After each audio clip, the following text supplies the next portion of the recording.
Fala, moçada, tudo bem? Tudo jóia? Tudo tranquilo? Tudo em paz? Que coisa boa! Seguinte, moçada, trazendo aqui mais um vídeo sobre a Revolução Francesa, agora para falar sobre o governo dos jacobinos.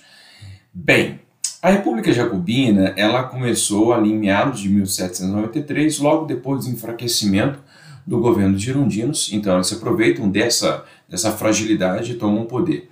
Bem, o governo dos jacobinos, ele tem por um lado uma radicalização, uma das características do governo jacobino é a radicalização da revolução, então a perseguição, por exemplo, aos chamados inimigos da revolução, como os padres refratários, os nobres que ainda insistiam em questionar a revolução, girondinos, obviamente, muitos girondinos foram guilhotinados durante esse período, e todas aquelas pessoas que se apresentassem ou fossem denunciadas como traidoras. Então os jacobinos eles vão usar bastante, por exemplo, da guilhotina. Havia execuções constantes, frequentes, né, na França, para mostrar para a população que o governo estava de olho naqueles que ainda insistiam em não acreditar na revolução. Pois bem, esse período, esse governo, ou essa perseguição desenfreada contra os inimigos da revolução, foi conhecido como terror. E o governo do Robespierre, que o Robespierre, ele é um grande líder jacobino, ele exerce o poder de forma ditatorial, perseguindo então seus inimigos. Há uma tentativa de se criar leis para beneficiar as camadas populares, como por exemplo a lei do máximo, que é o tabelamento do preço dos produtos. Obviamente que numa economia capitalista, o tabelamento de preço ele pode inicialmente funcionar, mas na medida em que não há uma estrutura que mantenha o fluxo de mercadorias ou até mesmo que abata os custos de produção, vai acabar fazendo com que o preço do produto seja artificializado.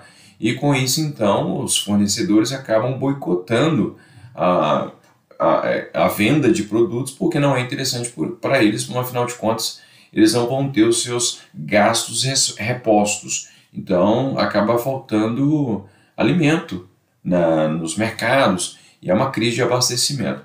Mas houve uma tentativa ali de pelo menos prestar atenção às demandas populares. Bem, acontecem muitas outras coisas importantes, além da perseguição e da tentativa de melhorar as condições de vida da população mais pobre. Os jacobinos, eles acabam sendo também pressionados e acabam abolindo a escravidão nas colônias. E aqui eu vou fazer um breve parênteses para falar um pouco sobre o Haiti, embora eu terei no futuro próximo um vídeo exclusivo só sobre a Revolução do Haiti, ou vídeos exclusivos sobre a Revolução do Haiti. A abolição da escravidão nas colônias ela vai impactar rapidamente o Haiti, porque o Haiti já estava vivendo uma revolta generalizada desde 1791, inspirado inclusive pelos ideais da Revolução Francesa. Olha o paradoxo, né? E aí, quando, por exemplo, os jacobinos se deram conta de que eles também poderiam lutar pela liberdade deles, os revolucionários acabam protelando essa decisão que vai ser tomada aqui na época dos jacobinos. O fato é que a revolta dos haitianos ela vai desencadear anos depois na independência do Haiti, fazendo com que o Haiti seja, por um lado, o país único na história em que escravizados e ex-escravizados, ao lutarem pela abolição da escravidão, acabam, no final das contas, conquistando a independência e tendo o seu primeiro líder, né, o primeiro presidente, o primeiro governador, como um ex-escravizado. Obviamente que isso, por um lado, parece ser uma coisa bastante interessante, né?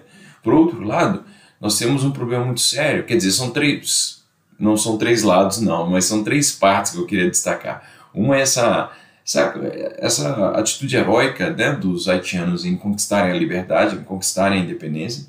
Mas por outro lado eu queria destacar o fato de que a França, depois que o Haiti consegue a independência, ela vai agir de modo a inviabilizar a existência do Haiti, cobrando altas taxas indenizatórias, mobilizando seus parceiros para boicotarem os produtos haitianos, ou seja, a miséria que o Haiti vive hoje, ela também tem ali na sua raiz esse boicote feito pelos franceses, exigindo uma indenização quase que impagável.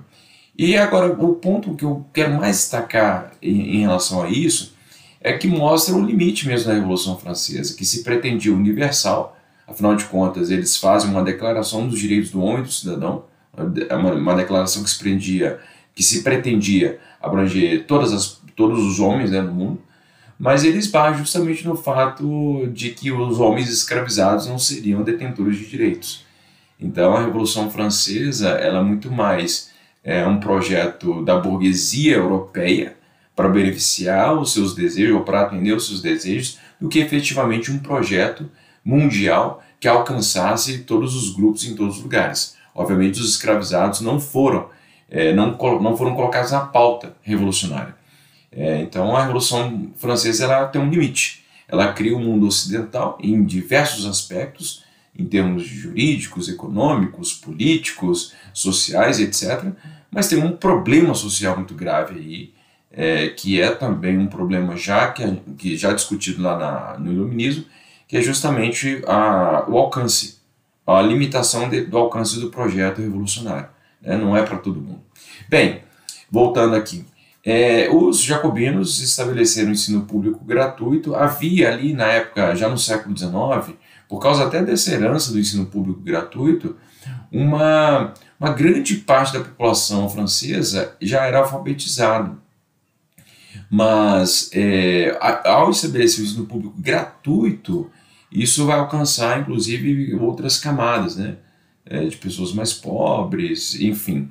Eu recomendo a leitura de um livro que se chama Os Miseráveis, é um livro muito grande, mas é um livro belíssimo, e aí mostra, por exemplo, como pessoas miseráveis, elas tinham acesso à leitura, sabiam ler e escrever, mesmo que de forma deficitária, mas tinham, né, acesso. Uma coisa, por exemplo, impensável no Brasil até muito recentemente, né, que grande parte da população brasileira não sabia ler e escrever. Bem, eles vão institucionalizar o sistema métrico, o sistema até como uma espécie de contraposição ao sistema adotado na Inglaterra. Bem, o sistema métrico ele acabou sendo adotado por diversos países, inclusive aqui no Brasil a gente tem um sistema métrico, né, que é a medição em centímetros, decímetros, metros, quilômetros, etc., né? Enfim, é um sistema bastante racional, interessante, enfim, diferente lá da Inglaterra e dos Estados Unidos. Eles vão criar um calendário revolucionário que eu vou mostrar para vocês no próximo slide como é que funciona esse calendário revolucionário. Estabeleceram o voto universal, lembrando que esse voto universal estabelecido uma nova Constituição, já é a terceira Constituição que eles fazem no prazo aí de 2 anos, porque a primeira Constituição foi aprovada no ano de 1791, eles vão fazer uma nova Constituição em 1793, porque proclama a República, e agora tem uma nova Constituição, que é uma Constituição revolucionária dos jacobinos, estabelecendo o voto universal. Agora, o voto universal não era universal, ele era para os homens, brancos, livres, não era para todo mundo também. Eu havia mencionado para vocês sobre o calendário revolucionário, ele substitui o calendário gregoriano, e aí no lugar dos meses, né, estabelecidos lá no calendário gregoriano, você tem um calendário ligado às estações ou ao ciclo da natureza. Então, vindemiário, mês da colheita da uva, brumário, fremário, nivoso, pluvioso, enfim, eu acho esses nomes muito legais. Eu conhecia os nomes que mais aparecem, pelo menos assim, nas coisas que eu leio, são o brumário, e eu vou dizer o porquê depois, o germinal, porque tem aí um livro espetacular de um francês chamado Émile Zola. Desculpa, gente, eu não sei falar francês, então eu provavelmente pronunciei de forma incorreta, então vocês me perdoem. E o Termidor é justamente o mês em que os jacobinos são retirados do poder. Mas daqui a pouco eu também vou falar sobre eles. Mas eu acho esses nomes muito interessantes. Pois bem, o governo dos jacobinos, ele acaba se enfraquecendo justamente por causa dessa perseguição desenfreada, né, a várias pessoas, inclusive aos próprios jacobinos. Muitos jacobinos foram guilhotinados, foram mortos, enfim. E isso faz com que, inclusive, eles percam o apoio popular.